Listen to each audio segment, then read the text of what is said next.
बिस्मिल्लाहिर्रहमानिर्रहीम। अस्सलाम वालेकुम।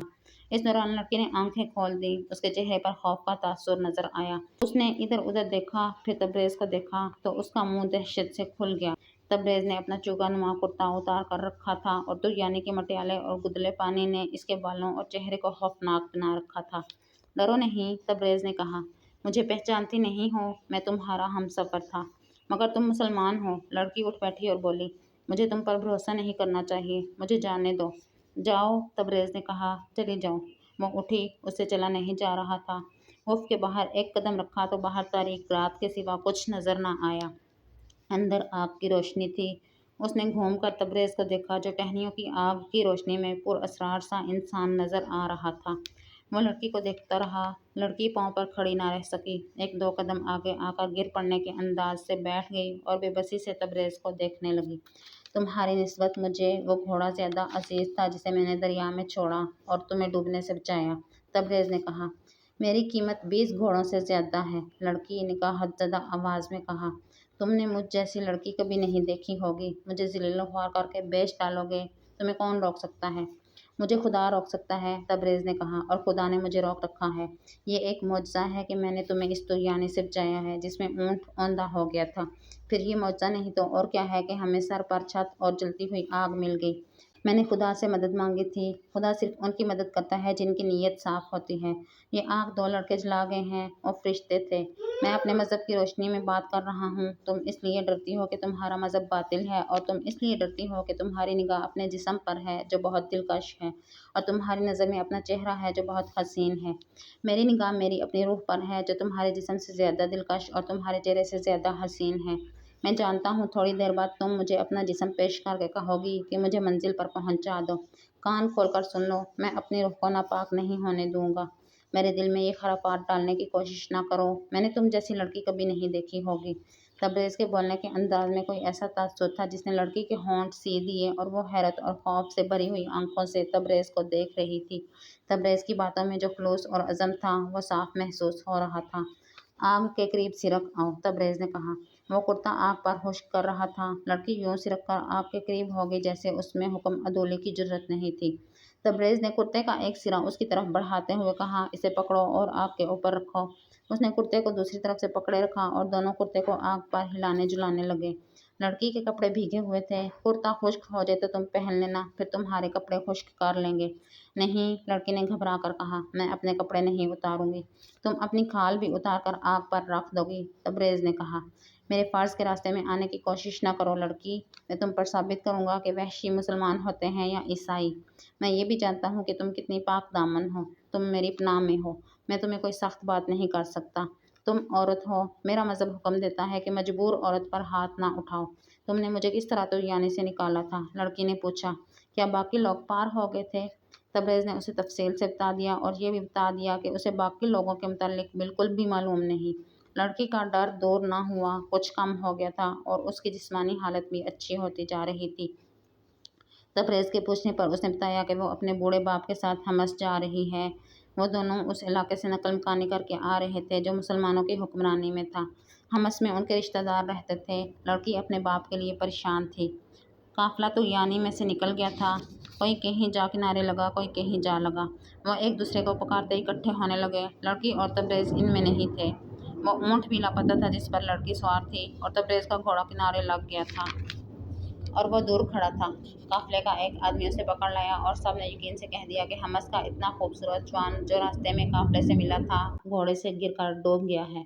तबरेज़ का तो किसी को दुख नहीं था। लड़की के गम में इसका बूढ़ा बाप, 2 ईसाई और एक यहूदी निडाल हुए जा रहे थे। वो आगे जाने के बजाय दरिया के किनारे दूर तक जाने की सोच रहे थे।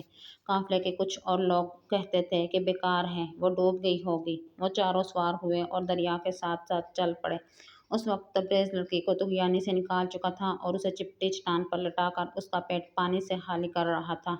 वहाँ दरिया का मोड़ था, चट्टानें भी थीं, इसलिए लड़की की तलाश में आने वाले तबरेज़ और लड़की को ना देख सके। वो जब इस जगह आए उस वक्त तबरेज़ लड़की को पीठ पर उठाए चट्टानों के अंदर चला गया था। तलाश करने वाले आगे निकल गए, वो फिर वापस नहीं आए। सूरज ग़ुरूब हो गया तो हमस के रास्ते पर हो लिए। इतनी कीमती लड़की ज़ाया करने पर उन्होंने हमें सज़ाए मौत न दी तो हम समझेंगे कि वो बहुत ही रहमदिल हो गए हैं, बूढ़े ने कहा। क्या जवाब दोगे कि वो किस तरह डूबी? कह देंगे कि तुगयानी में उसने मनमानी की, यहूदी ने कहा। कहती थी कि अलग ऊँट पर दरिया पार करूँगी। उसने ज़िद की और तुगयानी का ज़ोर उसने हमें दूर ले गया। वो दरिया से निकल आती तो हमें मिल जाती, मर गई है। जो जी में आए कहो, एक ईसाई ने कहा। हमारी ये कोताही बख्श भी दी जाए तो क्या तुम सबको अफसोस नहीं कि इतनी कारआमद लड़की ज़ाया हो गई है? दूसरी लड़की लाते 1 महीने से ज़्यादा अरसा लगेगा। मैंने कई बार मशवरा दिया था कि इस काम के लिए 2 लड़कियों की ज़रूरत है, बूढ़े ने कहा। हमस के मुसलमान जोश से फटे जा रहे हैं। इसमें कोई शक नहीं रहा कि वो जंगी तरबियत हासिल कर रहे हैं। वो कोई जज्बाती या वक्ती जोश नहीं। मैंने उनकी तरबियत बहुत गौर से देखी है। मेरा तजुर्बा कहता है कि ये शब खून और छापे मारने की बाकायदा तरबियत है। मैंने उसके 4 उस्ताद देखे हैं। वो काहिरा से भेजे गए हैं या दमिश्क से, और वो माहिर छापा मार मालूम होते हैं। अगर ये लोग हमारी हुक्मरानी में होते तो हम देखते कि ये किस तरह जंगी तरबियत लेते हैं, एक ईसाई ने कहा। तुम क्या समझते हो, यहाँ ये अपनी तरबियत मुकम्मल कर लेंगे? यहूदी ने कहा। हम इन्हें आपस में टकरा देंगे। इसी मकसद के लिए मैं इस लड़की को दमिश्क से ला रहा था, बूढ़े ने कहा। हमस में फसाद पैदा करने का मुझे काम सौंपा गया था। मैंने इस लड़की का नाम लिया था। उन्होंने मुझे ही हुक्म दिया कि लड़की के बाप बन जाओ और हमस ले जाओ। कोई पूछे तो बताओ कि नकल मकानी कर रहा हूँ। रात के अंधेरे में वो चलते जा रहे थे और अपनी उस खुफिया मुहिम के मुतल्लिक बातें करते जा रहे थे जिसके लिए इन्हें हमस जाना था। बूढ़ा सलेबियों का तजुर्बाकार जासूस था और नफसियाती तखरीबकारी का माहिर। वो अपने साथियों से कह रहा था, मुसलमान तो हर जगह जंगी तरबियत हासिल करते हैं। दमिश्क में नूरुद्दीन जंगी की बेवा लड़कियों को बाकायदा जंगी तरबियत दे रही है। बस्ती बस्ती ये जोश देखने में आया है, मगर हमस और इसके गिरदनवा के इलाके को ऐसी अहमियत हासिल है कि यहाँ मुसलमानों के छापा मारों को अड्डा नहीं मिलना चाहिए। मुझे मालूम हुआ है कि ये सलाहुद्दीन अय्यूबी का एक खुफिया मंसूबा है। इसे कामयाब नहीं होना चाहिए। हमस सरहद पर है, यहूदी ने कहा। अगर मुसलमानों ने यहाँ अड्डा बना लिया तो हमारे लिए खतरनाक होगा। होना तो ये चाहिए था कि यहाँ के मुसलमानों को सलाहुद्दीन अय्यूबी के खिलाफ कर दिया जाए और उनके दिलों पर कब्जा कर लिया जाए। ये मुमकिन नज़र नहीं आता, बूढ़े ने कहा। मुझे बताया गया है कि हमारे आदमियों ने बहुत अफवाहें फैलाई हैं, मगर मुसलमान इन पर कान नहीं धरते। मुझे ये भी बताया गया है कि उनके खतीब का उन पर बहुत असर है, और ये भी पता चला है कि जंगी तरबियत उसी की हदायत के मुताबिक हो रही हैं। मुझे हमस नहीं जाना चाहिए था क्योंकि हम लड़की गुम कर बैठे हैं। मैं अब इसलिए वहाँ तक जाना चाहता हूँ कि खतीब को देखूँ कि वो कौन है और क्या वो आलिम है या कोई फौजी कमांडर। ये भी देखना है कि इसे अपने हाथ में लिया जा सकता है या नहीं। मुझे और तुम सबको हमस के ईसाई और यहूदी घरानों में से 1 या 2 लड़कियों का इंतखाब करना है जो इस मुहिम में हमारी मदद कर सकें। तुम जानते हो लड़कियों को क्या करना है। मैंने तुम्हें ये दमिश्क में भी बताया था कि यहाँ के मुसलमान ईमान के पक्के हैं। एक ईसाई ने कहा कि अभी तक हम किसी एक को भी नहीं खरीद सके। मैं सारी उम्र इस दरिया पर लानत भेजता रहूँगा जिसने हमें वीरा से महरूम कर दिया है। मेरा नाम वीरा है, लड़की ने तबरेज़ के पूछने पर बताया। हम गरीब लोग हैं। मुसलमानों ने दमिश्क में हमारा जीना मुहाल कर दिया था। खुदा गरीब की बेटी को हुस्न न दे। बड़े बड़े अमीर मुझे खरीदने की कोशिश करते थे। एक ने तो मुझे अगवा करने की भी कोशिश की थी। मेरा बाप मुझे एक काजी के पास ले गया। उसने हमारी फरियाद सुन ली और मेरी हिफाजत का इंतज़ाम कर दिया, मगर वहाँ हुकूमत मुसलमानों की थी। हम डरते रहे। मेरे बाप ने यही बेहतर समझा कि दमिश्क से निकल ही जाएं। हमस में हमारे रिश्तेदार हैं, अब हम उनके पास जा रहे हैं। मालूम नहीं मेरा बाप जिंदा होगा या नहीं। क्या तुम एक मजलूम और मजबूर लड़की पर रहम नहीं करोगे? रात गुजरती जा रही थी। बूढ़ा ईसाई, जिसे वीरा अपना बाप कहती थी, अपने साथियों के साथ बहुत दूर निकल गया था। मेरा जामा खुश्क हो गया है, तबरेज़ ने कुर्ता उसकी तरफ फेंकते हुए कहा। मैं बाहर निकल जाता हूँ। उठो, अपने कपड़े उतारो और ये पहन लो। तुम्हारे सर से पाँव तक ढांप लेगा, फिर अपने कपड़े खुश्क करके पहन लेना। मैं तुम्हारे हाथ में मजबूर हूँ, वीरा रुंधी हुई आवाज़ में बोली। मेरे साथ उस दरिंदे का सा सलूक ना करो जो शिकार को मारने से पहले उसके साथ खेलता है। मैं कह रहा हूँ ये भीगे हुए कपड़े उतार दो, तबरेज़ ने गुस्से से कहा और बाहर को चल पड़ा।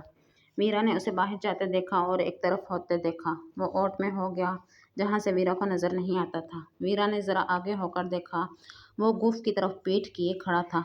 आग इतनी ज़्यादा थी कि रोशनी तबरेज़ की पीठ पर पड़ रही थी। वीरा ने अपने फ्राक के अंदर हाथ डाला। उसने अंदर कमर के गिर्द कपड़ा लपेट रखा था। उसने कपड़े में खंजर उड़सा हुआ था। वीरा ने खंजर निकाल लिया और दबे पांव आगे बढ़ी। तबरेज़ बेखबर खड़ा था। वीरा उससे एक कदम दूर रह गई तो उसने खंजर दाएं तरफ करके पहलू में घोंपने को वार किया। तबरेज़ बिजली की तेज़ी से घूमा और लड़की के दाएं हाथ की कलाई इतनी ज़ोर से मरोड़ी कि लड़की घूम गई और उसके हाथ से खंजर गिर पड़ा। तबरेज़ के बचने का बायस ये था कि वो जहाँ खड़ा था वहाँ से चंद ही कदम आगे एक और चट्टान थी। आग तबरेज़ के पीछे थी। तबरेज़ को सामने वाली चट्टान पर अपना साया नजर आया। उसने पीछे न देखा क्योंकि साये का दायां बाजू दाएं को फैला तो उसे खंजर का साया साफ नजर आ गया। वीरा पहलू में वार करके पेट चाक करना चाहती थी। साये की हरकत देखकर तबरेज़ पीछे घूमा और लड़की की कलाई पकड़ ली। खंजर गिरा तो उसने वीरा की कलाई छोड़कर खंजर उठा लिया। उसने नोक लड़की की तरफ की तो वो उसके सामने घुटनों के बल बैठ गई और हाथ जोड़कर इल्तिजा की, जो कहोगे मानूंगी, मुझे कत्ल ना करना। मैं इसके सिवा तुम्हें कुछ भी नहीं कहूँगा कि ये कपड़े उतार दो और मेरा कुर्ता पहन लो। तबरेज़ ने हुक्म के लहजे में कहा। तुमने देख लिया है कि तुम मुझे कत्ल नहीं कर सकती। मेरी आंखें आगे हैं, खोपड़ी के पीछे नहीं। ये मेरी रूह की आंखें हैं जिनसे मैंने तुम्हें देख लिया था। क्या मैं तुम्हें अपने सामने तुम्हारे कपड़े नहीं उतरवा सकता? मैं तुम्हें कपड़ों के बगैर नहीं देखना चाहता। वो एक दफ़ा फिर वहीं जा खड़ा हुआ। मीरा गुफ के एक कोने में चली गई। उसने बड़ी तेज़ी से अपना फ्राक उतारा, फिर ज़ेरे जामा भी उतार दिया और तबरेज़ का कुर्ता पहन लिया, जिसमें वो गर्दन से पाँव तक मस्तूर हो गई। इसने तबरेज़ को आवाज़ देकर कहा, आ जाओ। तबरेज़ अंदर आ गया। मीरा का फ्राक उठाकर एक तरफ से उसके हाथ में दिया और आग पर खुश्क करने लगा। मीरा उसे कनखियों से देखती रही। तबरेज़ ने उससे कोई बात न की। मीरा को उसकी खामोशी परेशान कर रही थी। उसका दिल मान नहीं रहा था कि ये जवान आदमी उसे बख्श देगा। अब तो खंजर भी इस जवान के पास था। वो खामोशी से कपड़े खुश्क करते रहे। जब खुश्क हो गए तो तबरेज़ लड़की को ये कहकर बाहर निकल गया कि ये पहन लो। लड़की ने एक बार फिर डरते डरते कपड़े बदले और तबरेज़ को अंदर बुला लिया। ये खंजर अपने पास रखो। तबरेज़ ने खंजर उसकी तरफ फेंक कर कहा, और सो जाओ, सुबह रवाना होंगे। तुम मुझे धोखा दे रहे हो, वीरा ने कहा, या तुम बेहिस और मुर्दा इंसान हो। ये मुझे तुम्हारी फौज के सामने साबित करना है कि मैं बेहिस और मुर्दा नहीं। मेरे दिल में तुम्हारे खिलाफ कोई दुश्मनी नहीं। मैं तुम्हारे उन बादशाहों का दुश्मन हूँ जो मेरे वतन पर कब्जा करने आए हैं और जो हमारे किबला अव्वल पर काबिज हो चुके हैं। तुम्हें गलत बातें बताकर भड़काया जा रहा है, वीरा ने कहा। तुम कुछ न जानने वाले देहाती हो। जिसे तुम किबला अव्वल कहते हो वो दरअसल यहूदियों का माबिद है। वो हैकले सलमानी है। सलाहुद्दीन अय्यूबी अपनी सल्तनत को बहुत दूर तक फैलाना चाहता है। तुम जैसे सीधे साधे मुसलमानों के मजहबी जज्बात को भड़काने के लिए वो कह रहा है कि वो किबला अव्वल है और वो मस्जिद है।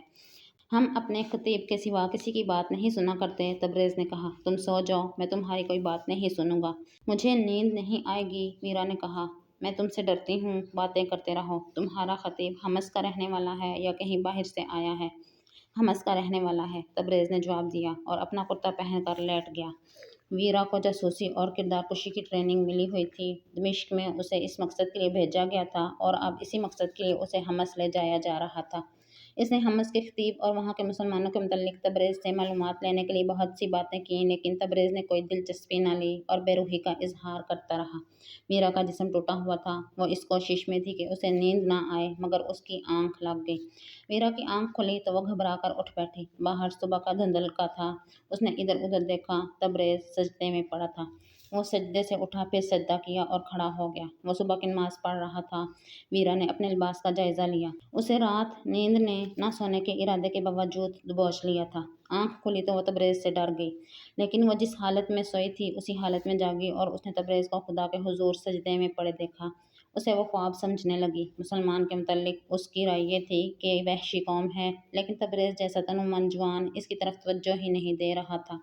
जिस लड़की ने नाज़ो अंदाज से सरकर्दा मुसलमानों को अपने जाल में फांस लिया था, उसके लिए तबरेज़ ख्वाब की दुनिया का ही आदमी हो सकता था। मीरा पाकदामन नहीं थी। बचपन से उसे इब्लीसियत की तरबियत दी गई थी। इसके हुस्न और जिस्म की कशिश को जादू असर बनाने का खास इंतज़ाम किया गया था। जवान होने तक बदी इसकी फितरत में शामिल हो चुकी थी, मगर इंसानी फितरत का ये खासा है कि बरसों की मुसलसल अर्क रेज़ी के बगैर इसकी असलियत बदल नहीं सकती। इस पर बहरूप चढ़ाया जा सकता है। वीरा को तो यानी ने जो टहनियाँ दी थीं और जिस तरह मौत के मुंह में फेंका था, इससे इसके जज्बात इस पर गालिब आ गए। वो तो यानी से तो जिंदा सलामत निकल आई थी, मगर इसकी दहशत से अभी तक नहीं निकली थी। उसके साथ उस पर तबरेज़ की दहशत गर्दी तारी हो गई थी। इस मुसलमान जवान ने इसे और कोई डर नहीं था। खौफ ये था कि ये कोई खाना बददोश या बद्दू हुआ तो उसे किसी के हाथ बेच डालेगा। वो बिक जाने के बाद की अजियतनाक जिंदगी से डर रही थी। रात गुजर गई। तबरेज़ ने उसके इतने दिलकश जिस्म की तरफ तवज्जो ही न दी। वो बेहोशी की नींद सो गई तो भी तबरेज़ उससे दूर रहा। صبح طلوع ہوئی تو اس کی تھکن ختم ہو چکی تھی اور تبریز کا خوف بھی۔ رات تک وہ اسے گنوار، بے حس اور مردہ سمجھتی رہی تھی۔ اب وہ اس سے غور سے دیکھنے لگی۔ تبریز کے ہونٹ ہل رہے تھے۔ عیرا کو یہ محسوس ہونے لگا جیسے یہ شخص براہ راست خدا سے ہم کلام ہو۔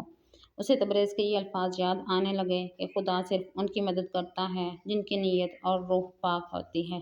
تب اسے خیال آیا کہ اس کی اپنی نیت پاک نہیں، وہ تبریز کی قوم کے لیے ایک حسین دھوکہ بنی ہوئی ہے۔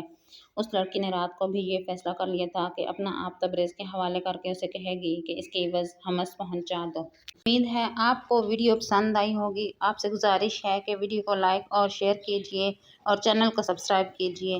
کمنٹس میں اپنی رائے کا اظہار کرنا مت بھولیے۔ اللہ پاک ہم سب کا حامی و ناصر ہو۔ ملتے ہیں ایک نئی ویڈیو میں، تب تک کے لیے اللہ حافظ۔